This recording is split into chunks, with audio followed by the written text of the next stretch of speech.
আসসালামু আলাইকুম ওয়া রাহমাতুল্লাহি ওয়া বারাকাতুহু। যে যেখান থেকে ভিডিওটি দেখতেছেন সবাইকে জানাই মনের অন্তঃস্থল থেকে ভালোবাসা এবং অভিনন্দন।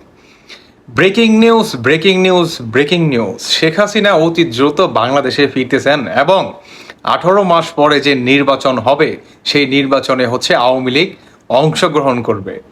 আপনার গণমাধ্যমে রয়টার্সকে দেওয়া একটি তথ্য মোতাবেক এই খবরটি পাওয়া গেছে। এই তথ্যটি কে দিচ্ছে সেটাও আপনাদেরকে আমি বলি। এই তথ্যটি দিচ্ছে আপনার শেখ হাসিনার ছেলে সজিত ওয়াজিদ জয়।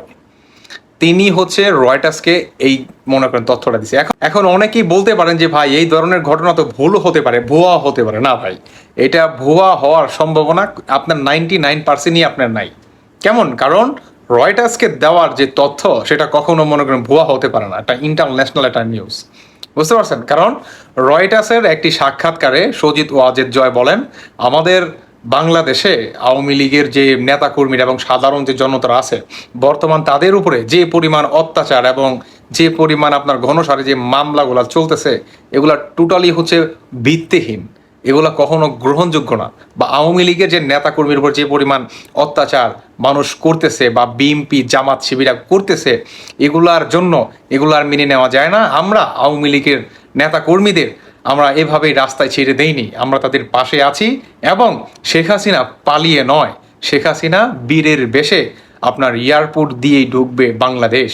তিনি এটাও বলেন যে রয়টার্সের একটি সাক্ষাৎকারে যে আমার মা শেখ হাসিনা তিনি বর্তমান ভারতের দিল্লিতে আছে এবং খুব কাছাকাছি আছে, বাংলাদেশের খুব কাছাকাছি আছে। হ্যাঁ, চট করে ঢুকবে না, আপনার একদম খবর মানে খুব ফ্লাশ করেই আর কি ঢুকবে যখন বাংলাদেশে ঢুকবে আর কি আওয়ামী লীগের জন্য।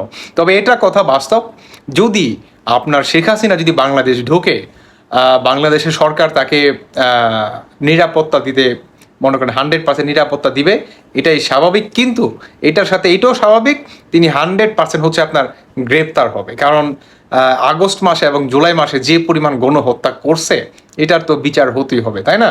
তবে আসলে বলা যায় না দিন শেষে কি হয় না হয়। কারণ আপনি যদি দেখেন আমেরিকার সাথে ডক্টর মোহাম্মদ ইউনূস স্যারের সম্পর্ক কিন্তু ভালো।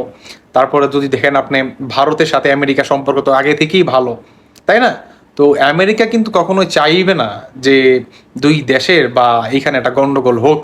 আপনি যদি একটু পিছনে তাকান, সেটা হচ্ছে তাকাতে হবে আমাদের এই মুসলমানদের গাজার ভিতরে যে পরিমাণ বোমা হত্যা করে মনে করেন মানুষ মারছে, গণহত্যা করে, সেটার বিচার কিন্তু আপনার এই কি বল জাতিসংঘ কিন্তু করে নাই, তাই না?